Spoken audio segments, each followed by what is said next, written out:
we can grow happiness. We can grow creativity. We can grow generosity. We can grow compassion for each other and for ourselves. It all comes down to where we incline our mind, where we focus our attention, and how we focus our attention. Hi everyone, welcome back. I'm Michael Sandler, your host on Inspire Nation. Today I'll be talking with Dr. Shauna Shapiro, clinical psychologist, mindfulness and self-compassion expert, and the author of a beautiful golden book on mindfulness, Good Morning, I Love You. And that's just what I want to talk with her about today, about the power of mindfulness and self-compassion to rewire your brain for calm, clarity, and joy. So welcome to the show, Shauna. Are you ready to shine? Yes. That was the best introduction I've ever received. Then my job is done. All right, though, even though my job's done, if we were to back up in time, if we go to age 17, you're playing volleyball, life is going great. What happened? So I was born with scoliosis. So I've had this curvature of my spine my whole life. And it didn't really interfere much until I was 17 and I went in for my routine checkup that I'd had every year for the last 6 years.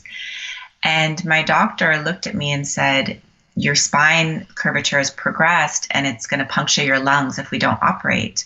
We need to operate immediately. And so I went from this kind of active, healthy teenager, volleyball player, as you said, to lying in a hospital bed, unable to walk.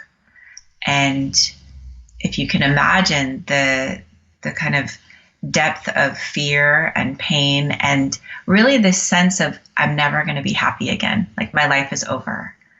And it was during those months of rehabilitation that I found mindfulness, and it started me on this path that continues to this day. Well, your dad was a hero. He was actually a superhero. What did he bring you? My dad is a superhero, and it was interesting because my father and I had a very challenging relationship in high school. In fact, there was a point where we were not speaking. And after the surgery, everything shifted.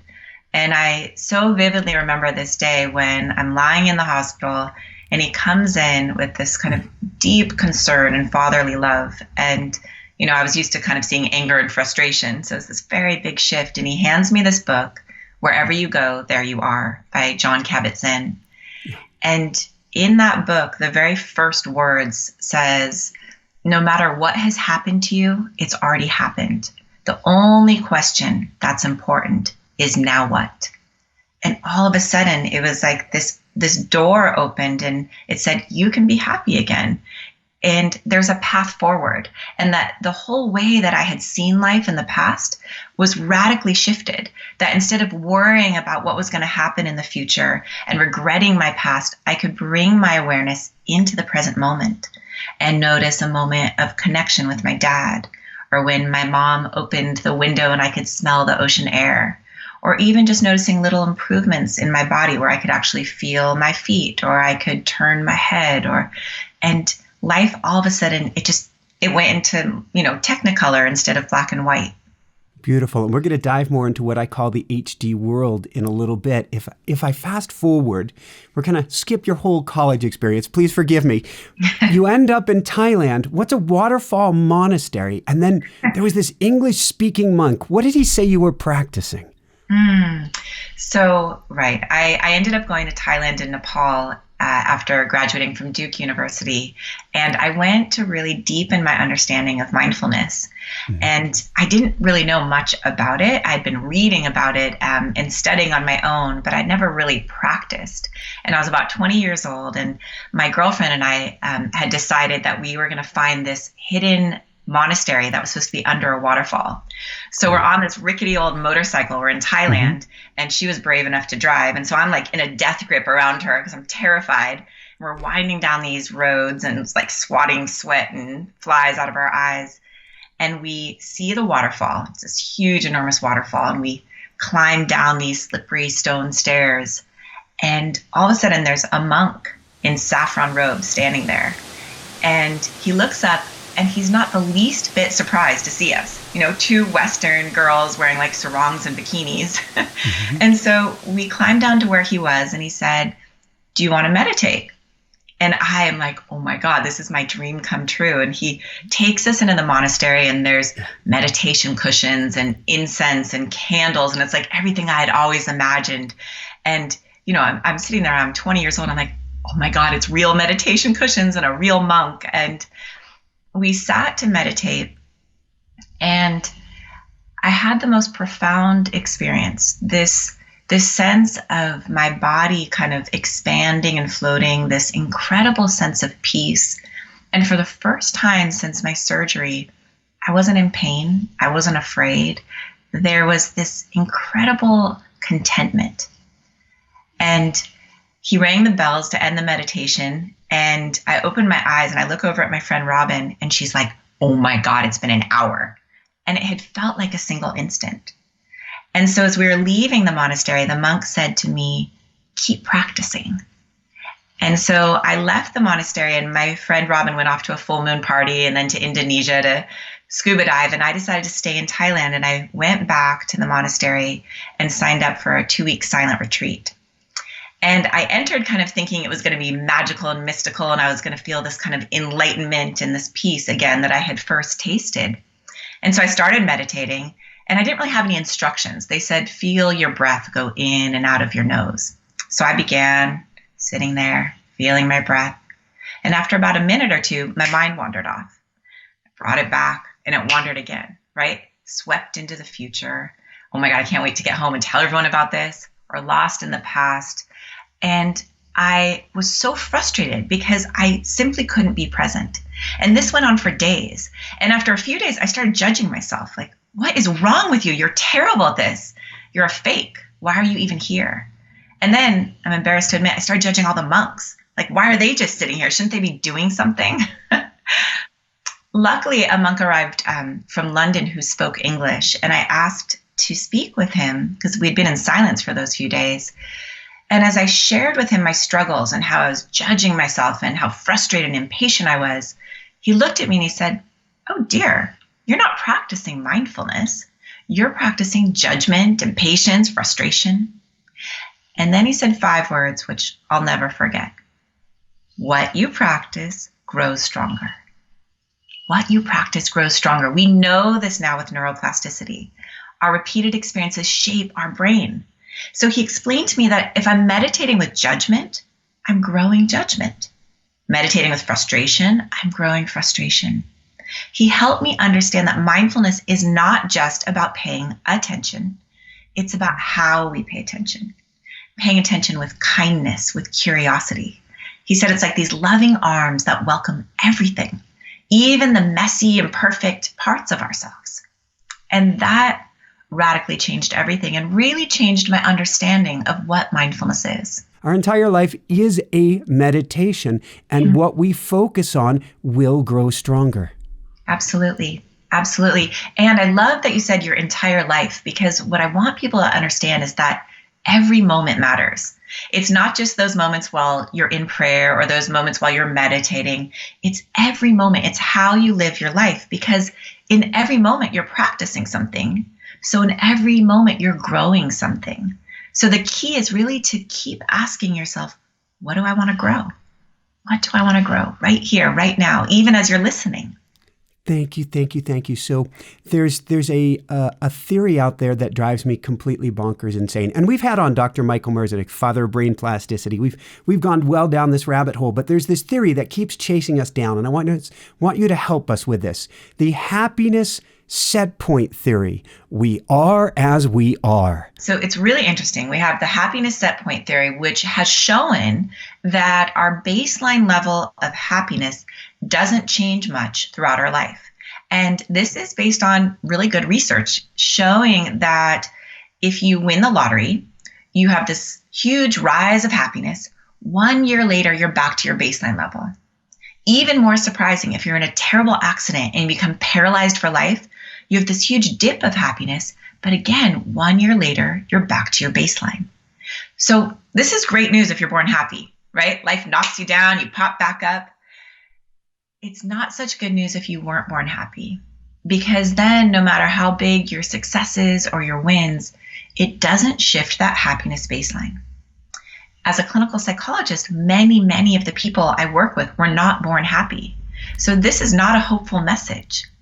What is so exciting and so hopeful about the new research in neuroplasticity is that it shows that even though external changes don't change our happiness, internal changes can. Happiness can be trained because the very structure of our brain can be modified, says Richie Davidson, a wonderful neuroscientist. And what I like to say is anything can be trained because the very structure of our brain can be modified. We can grow happiness. We can grow creativity. We can grow generosity. We can grow our connection to a higher being or to source or to each other. We can grow compassion for each other and for ourselves. It all comes down to where we incline our mind, where we focus our attention, and how we focus our attention. Thank you. There's a theory I've just been grooving on. I'll dive down different rabbit holes in life. And right now it's the dopamine rabbit hole and watching the addicted brain and how it changes prefrontal cortex and all different areas of the mind based on how far we keep going for our dopamine hit. Then it needs to be bigger and then it needs to be bigger. I want to talk about habits, superhighways of habit versus country roads. How can we use dopamine or our addiction to our neural pathways to actually help carve the grooves in our mind we want to carve? Yeah, it's a great question. And dopamine has been vilified because of its relationship to addiction. Mm-hmm. And I think we need a more nuanced view. One of the things I love about mindfulness is the word means to see clearly. So all we're trying to do is see with discernment, see with clarity what's true. And we suspend our judgment. So if you look at dopamine and you say, that's bad, that's going to make you an addict, that's not very discerning. Dopamine, yes, can deeply groove pathways of addiction, but only if those pathways are unhealthy. Dopamine can also motivate us in beautiful ways. So what I think is, again, important is to really take the time to see clearly what is a healthy habit and what is an unhealthy habit. Because habits are human nature. You're going to have habits. We all do. It's how we live our lives. And so the key is to choose habits, as Hafiz says, choose habits that mint gold. Choose habits that grow our happiness, that grow our generosity, that grow our sense of connection. And in the book, my intention was really in each chapter to provide practices that will help you groove these pathways. Because like you said, we have these super highways of habit, and those are our automatic reactions. We just go down those highways. And we've been grooving them for decades in some cases. What mindfulness allows us to do is notice our automatic reaction to go down that way and shift to go down a different path. And I call these country roads, like the country road of compassion, which it's not as fast. It's not as well grooved. There's like brambles and bushes and you have to kind of dig your way out. It takes practice, but what you practice grows stronger. And you can start to carve out this country road and eventually it becomes a superhighway, because every time you go down the country road, you're pruning, it's called neuronal pruning in the brain, you're pruning the superhighway of habit. Thank you. And so going from pruning, we're going to go to a few different directions. You had like half a dozen key points right in there. First off, what you're talking about is neurons that fire together, wire together. The habits become stronger. Then you talk about, in the book, I think it's a Harvard study, 47% of the time, and I can't believe it's that low, our minds are wandering. I think it's actually, maybe for the study, people didn't realize they're on the spot, and so it was only 47% of the time. But I think our minds are going all over the place, the monkey mind, as you describe it. Mm-hmm. If we focus that mind, so I've got a lot of lights around me for this show. And if you have a whole bunch of 100-watt lights in the room, it's very diffuse. It's a nice light, helps with a green screen showing the book behind me. If I was to take all of those 100-watt lights and to focus them to the head of a needle, we would call that a laser. And that would burn through steel. So if we want to mint gold, coming back to using our entire life as a meditation, the more we spend on whatever we want to focus, the more we carve that groove in the record. Exactly.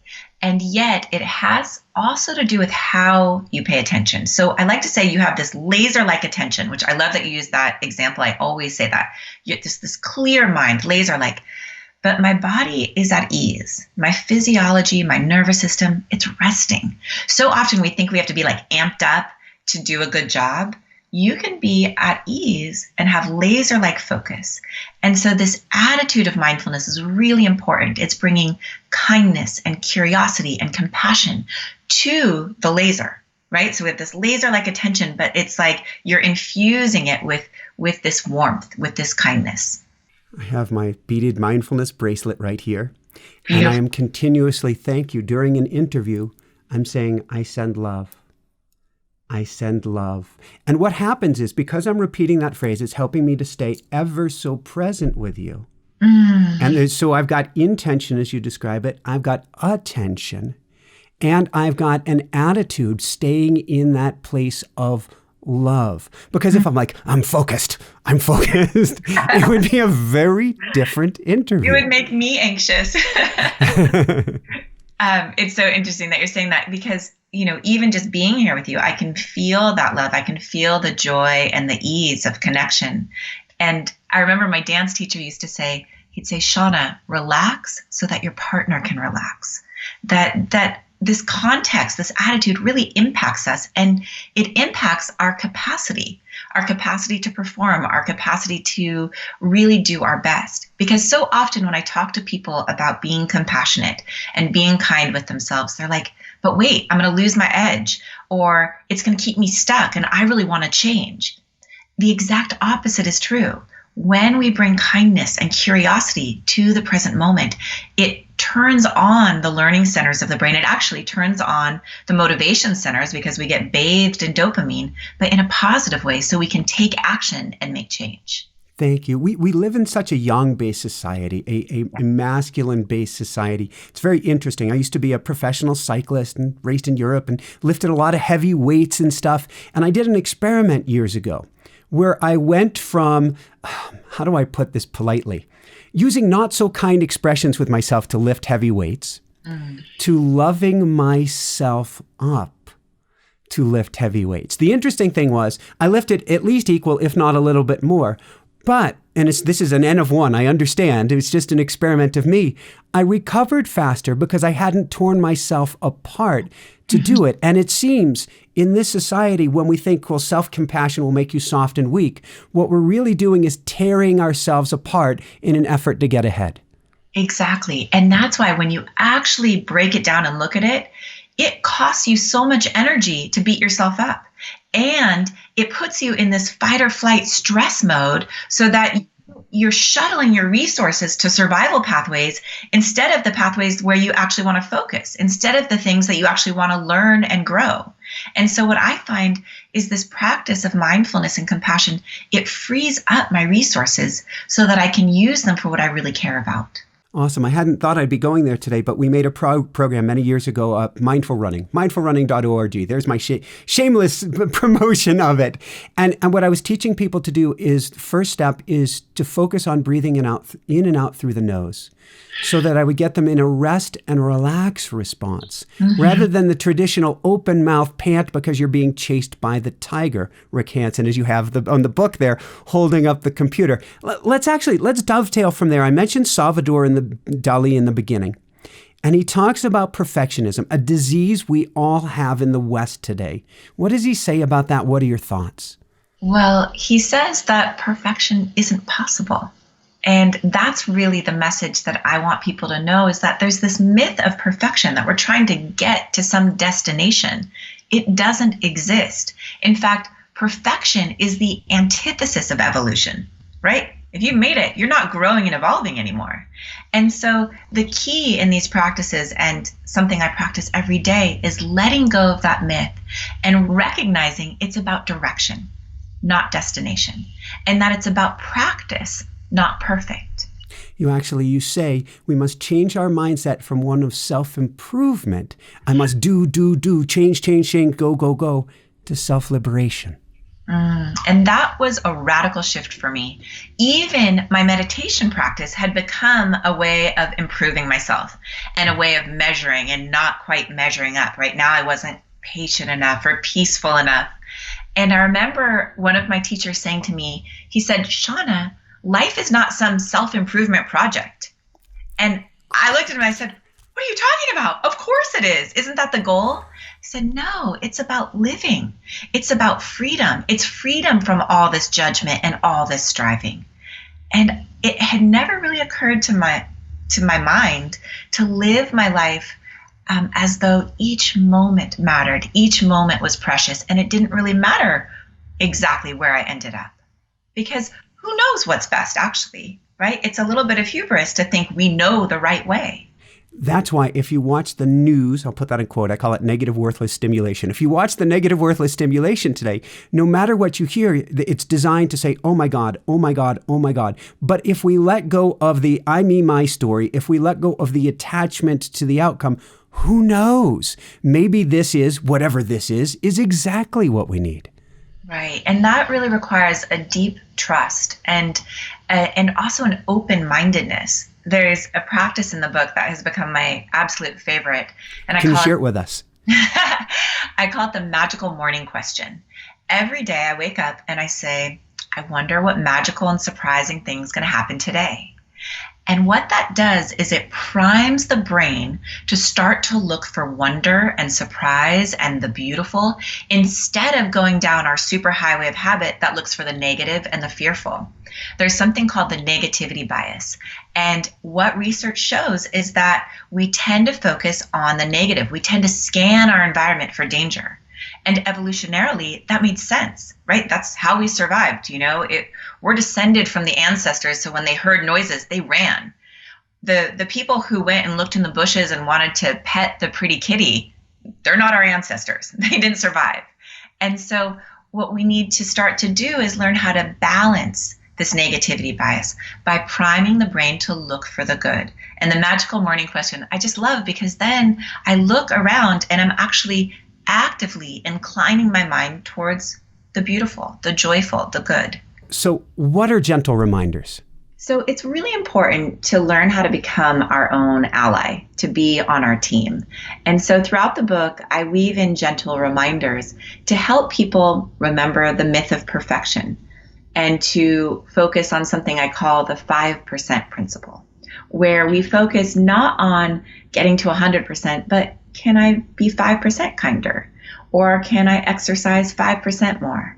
Or can I be 5% more patient? Something I'm personally working on. And so then it kind of takes the pressure off and lightens things up where it's not all or none. Every moment matters. Every drop in the bucket matters. And all we're doing is starting to groove these pathways, even if it's just 5%. So that's one of the reminders. Another reminder that I think is incredibly helpful is how to work with strong emotions. Because emotions, when they come up, they feel really big. But if you look at the science, emotions only last 30 to 90 seconds. So they rise up like a wave and then they pass. And if you can teach people how to be present with the emotion, with kindness, with curiosity, with compassion, it rises and it passes. And all of a sudden you realize, I'm still okay. I'm still here. And so the way we work with challenging emotions is to welcome them instead of fight against them or repress them or pretend they're not there. We invite them in and we ride the waves of the emotion. Love it, love it, love it. Makes me think of a guest we had on a while back, Anadea Judith.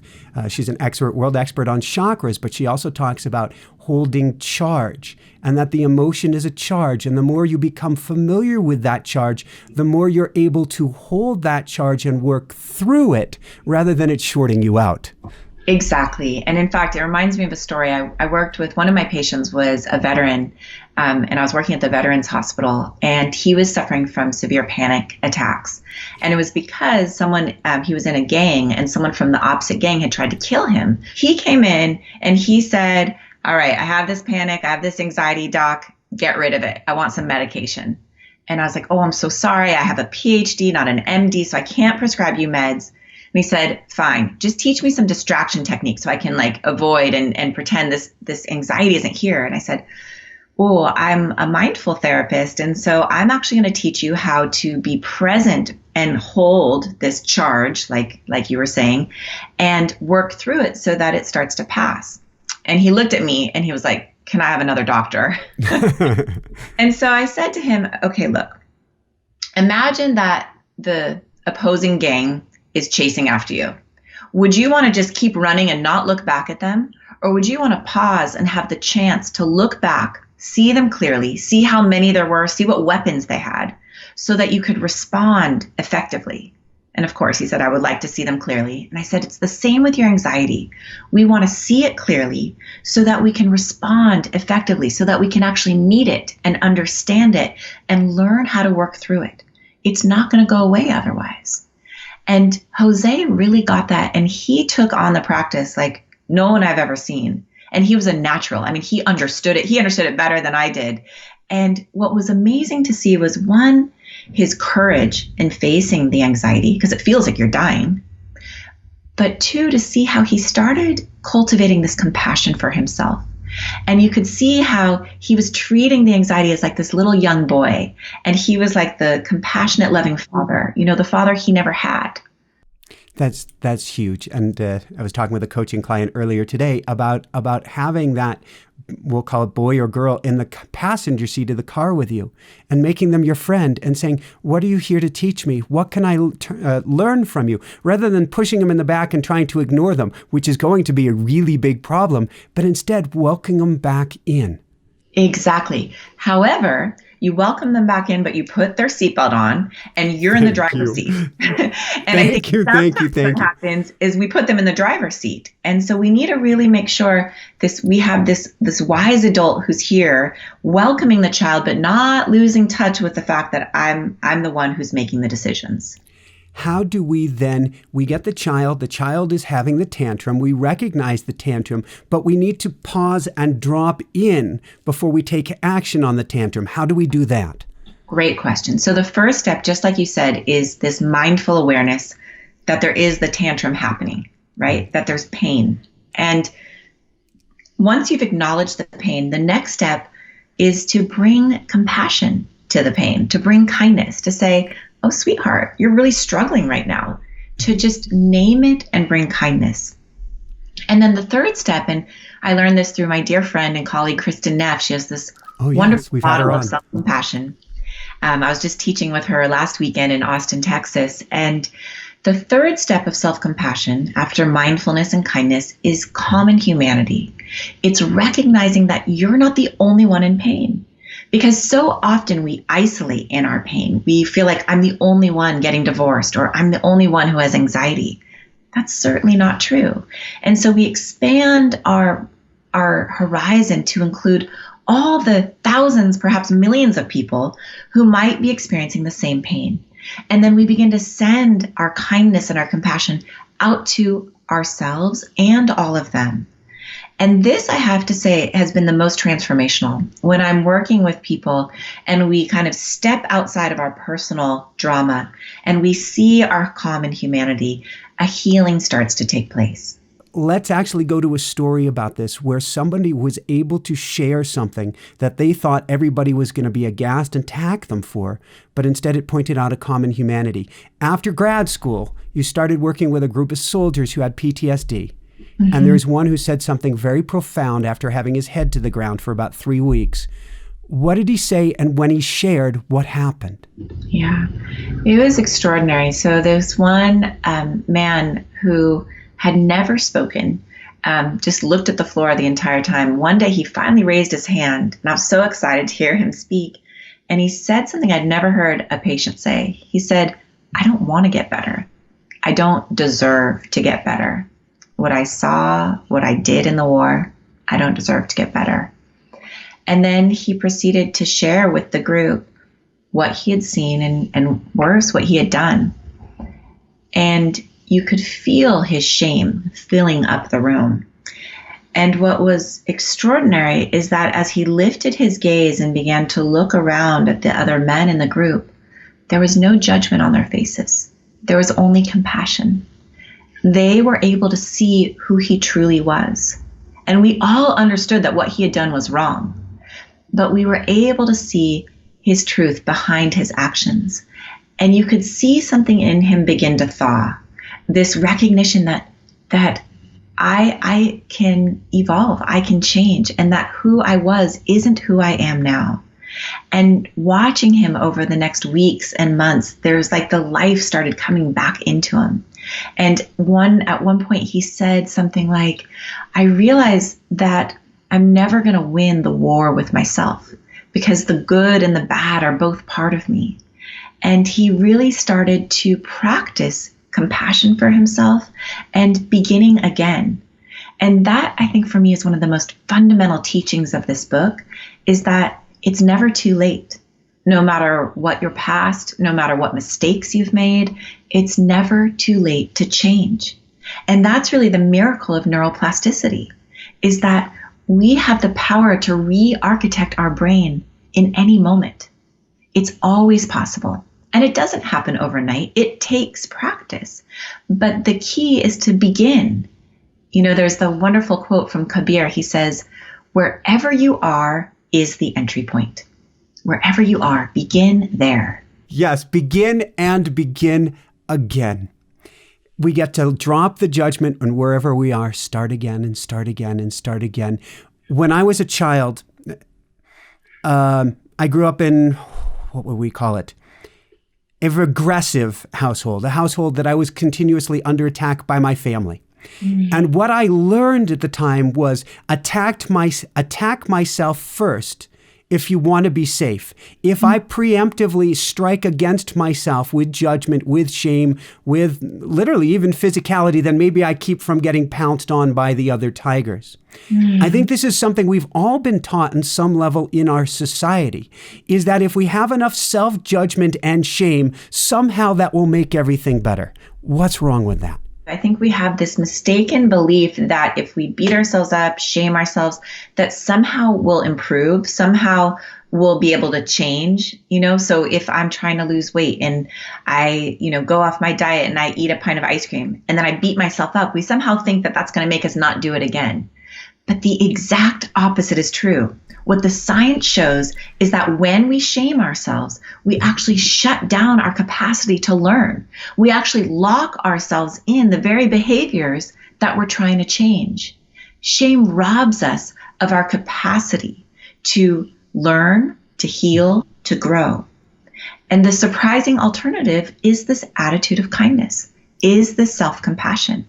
It bathes our system in dopamine. It turns on our capacity to learn. It motivates us to change. The other thing is when we feel shame and stress and anxiety, it narrows our vision and our perspective, and it limits our capacity for creativity and innovation.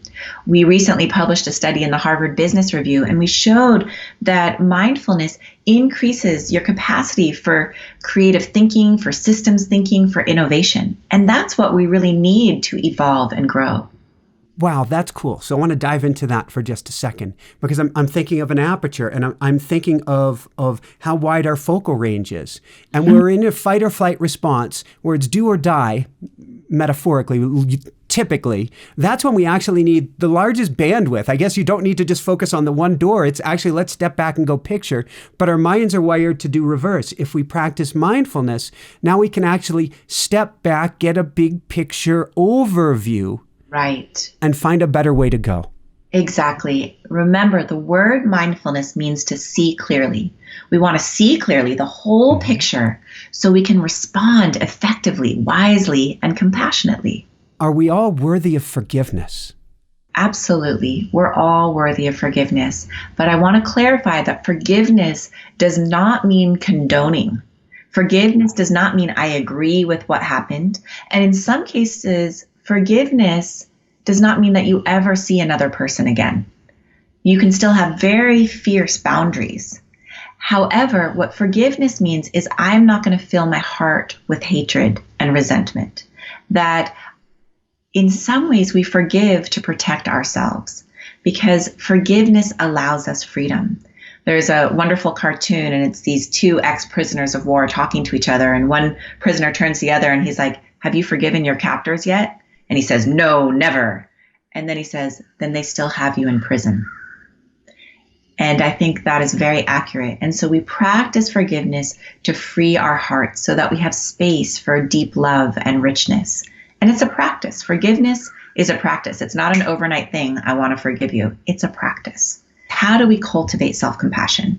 We always begin with mindfulness. In fact, the core of the book is about mindfulness, because mindfulness is like our capacity to see. It's our capacity to meet life.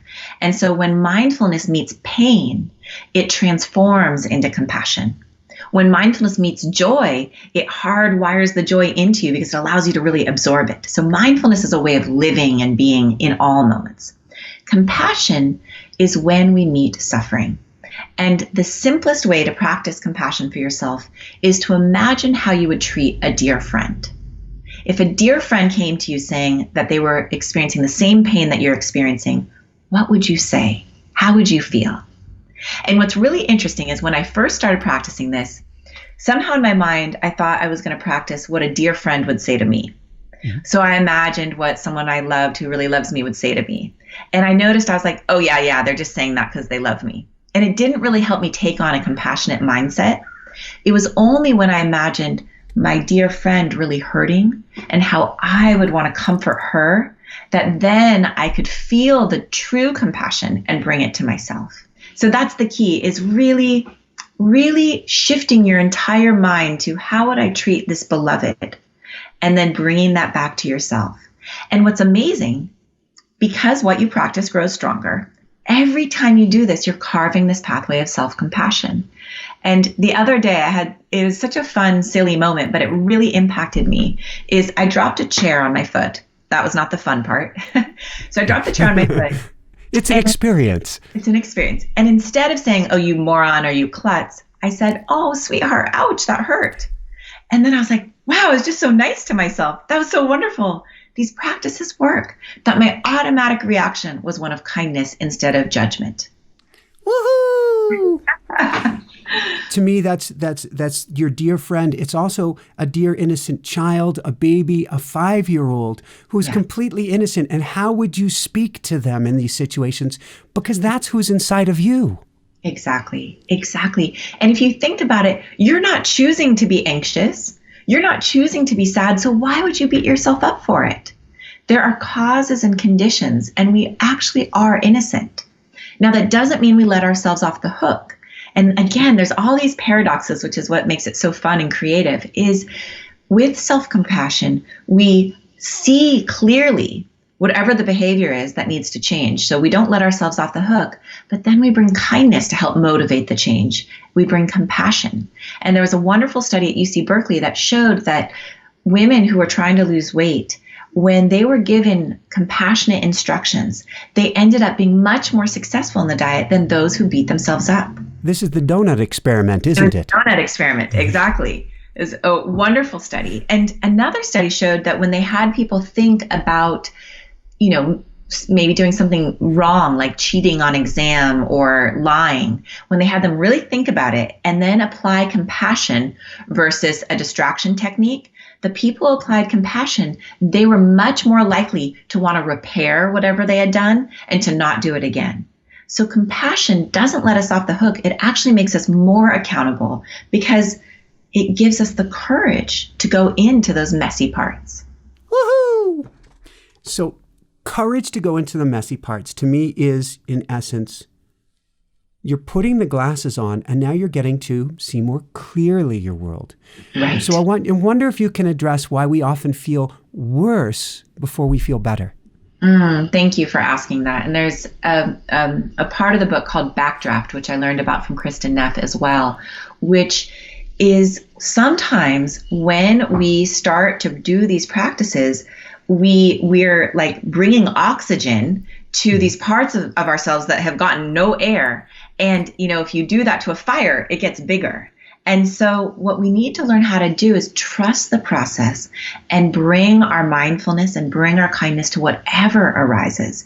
Because as we begin to see things clearly through mindfulness, we start to see maybe parts of ourselves we're not so proud of.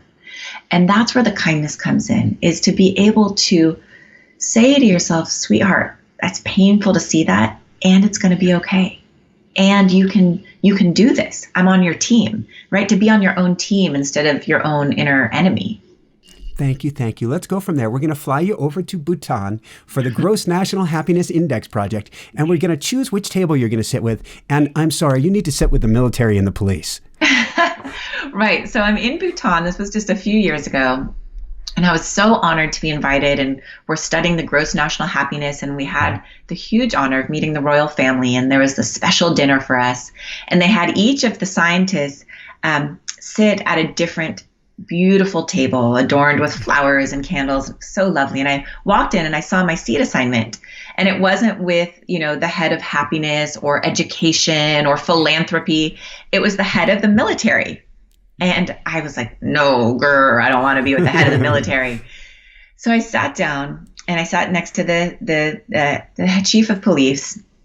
And there was kind of an awkward silence for a little bit because I wasn't asking any questions. And finally I mustered up and I said, so tell me a little bit about what you do. And he said, yes, so one of the most important things in the military and police is we train our men in compassion. We train them to be the teachers, the healers, the parents, so that when someone does something wrong, we help remind them of their good hearts, of who they truly are. And I just had tears running down my face, like how beautiful, and how I almost missed that moment because of my biases and my assumptions. And so part of mindfulness is keeping ourselves open so we can see each other clearly. Thank you. Since we're talking about almost missing things, I've got to go to Joshua Bell in a Washington, D.C. subway station. Yes. This was a wonderful, wonderful and kind of frightening example of how we miss so much of what's happening in our lives, so much of the beauty and the richness. So Joshua Bell is this famous violinist, and they had him in a subway playing the night after a concert where people had paid hundreds of dollars to go see him. They had him playing and, have his little violin case out to collect coins. And as people are going through the subway, they all walked right by him as he's playing this beautiful music. And I think there was just a few people. One was a young child who kind of stopped and her mom pulled her away. And what the study illustrates is that we miss the beautiful moments. We miss the richness of life because we're going so fast. We're on automatic pilot with our blinders on, and we miss the preciousness of life. And so part of the book is focusing on how do we show up for the beauty in our life, and then how do we actually train the mind to cultivate it, to grow it, and to hardwire it into our being so that we can actually change our happiness set point. Thank you. This gets me into two thoughts, and then we'll begin to wrap things up so we can get a meditation in here. First off, I was actually reading through the comments this morning on a Joshua Bell video where they show him at the subway station. And there's one person saying, well, in the subway, you need to do this, you need to do that. In other words, it was the mind speaking. And the mind was going to a place of extreme judgment, wasn't going to a place of pause. And when we go to that place of judgment, we can have one of the greatest fiddlers in the world who one woman recognized him and I guess said, I saw you at the Library of Congress. We can let go of that place of judgment and just go to a place of appreciation. Yeah. And it's so important for us to do that because we miss these in-between moments of life that can, become so profound and life-changing. In fact, I'll tell one last story before our practice, and we can go right into the practice after that. But this was a story from a very high-ranking officer in the military, and mindfulness has become so popular now that it's even worked its way into the military. And he was referred to this anger management program because he was having a lot of anger outbursts, a lot of anger issues. And so he was kind of reluctant at first, but eventually he started to engage with dedication in the practices. And about a month later, he told this story. He said he was at the grocery store and he had his cart full of groceries. And he was just about to get in the checkout lane when this elderly woman and this young baby step in front of him. And the woman only had one carton of milk. And he looked to the right and the express lane was completely empty. And he's like, why didn't you go in the express lane? He likes people to follow orders. He's in the military. So he starts getting angry, but then he remembers his mindfulness and is able to calm himself down. But then the woman and the checkout clerk start cooing and awing over the baby, and they hand the checkout clerk the baby for a hug. And he almost explodes in anger. He's like, "Are you kidding me? Is this a nursery? What are you doing?" But then again, he practices his mindfulness. He calms his nervous system. And when he looks up, he says, the little baby boy is pretty cute. An instant later, he's back in the arms of the woman. They walk out the door. And as the young checkout clerk is ringing him up, he says to her, "That little baby was pretty cute." And she looks up and she says, "Really? That's my son. My husband died in Afghanistan and I had to go back to work. So my mom brings him in through my lane every day for a hug." And you can feel in that moment how everything changed and how grateful he was for that presence of mind to be able to see things clearly and not react and not have his blinders on. So I want to guide you into a practice right now, and we'll close our eyes unless you're driving down the road, and then please stay safe. But for those of you listening that are able to, just letting your eyes close and first just feeling the resonance of that story. Every time I tell it, I can feel the tenderness in my heart. So we bring our mindful awareness to whatever we're feeling, those emotions that only last 30 to 90 seconds. Feeling your breath, your body. And then we begin with intention. What is your intention for practice? What do you care most about? It could be cultivating greater joy or greater ease or greater clarity. So finding your intention and then bringing your attention into the present moment, into the body. You can just wiggle your toes to help the mind have an anchor. Feel your feet. Feel the whole body sitting here and notice that you're breathing. See if you can just feel the breath oxygenating the body with each inhale, releasing stress and tension with each exhale.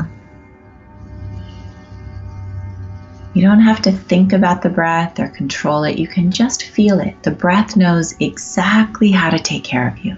It knows exactly what to do. And then maybe putting a hand on your heart and see if you can feel your heartbeat. Or you can just sense it or imagine it. Don't worry, it's definitely beating. And maybe just reflecting on the fact that the heart is sending oxygen and nutrients to every cell in your body right now. The heart is nourishing every cell in your body. So can you receive this nourishment? Can you let the heart take care of you? Feeling the breath, feeling the heartbeat, and inviting in 5% more kindness, 5% more ease. Allowing things to be just as they are and trusting the process.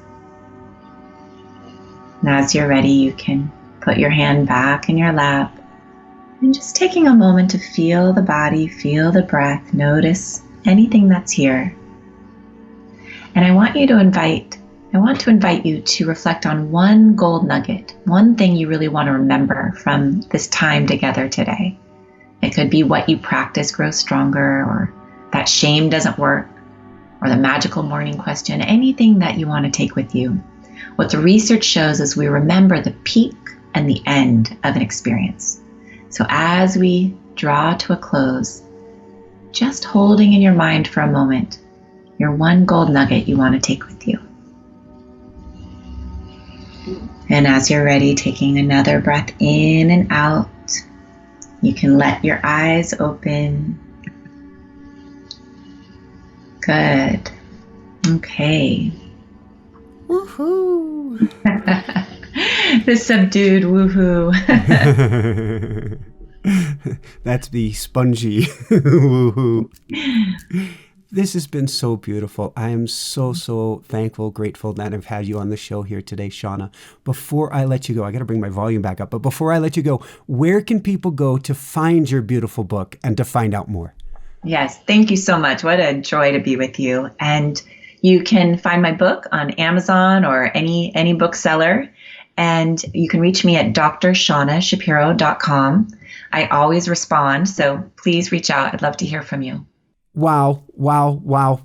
That's about all. I'm dropping in, I'm anchoring in, and I'm going to a place of wow. This has been so beautiful, Shauna. I cannot thank you enough. Thank you. So for everyone out there, this is Michael Sandler saying, be well, have fun, get good morning, I love you, and begin rewiring your mind for greater happiness today and shine bright. Woohoo! Thank you so much, Shauna. Thank you. So let me know when it comes out and I'll share, and I'd love to stay connected with you. You're fantastic. And you really, that was a good interview. You really got it. I just had the most beautiful, heartfelt, compassion-filled mindfulness interview with Shauna Shapiro. To check out more incredible interviews, click here, subscribe below, and be sure to click on the bell icon to be notified of our upcoming shows, including our Tuesday lives, our Sunday, Wednesday, and Friday premieres, and leave your question and comments below as well. Love you guys so much. Shine bright. Woohoo!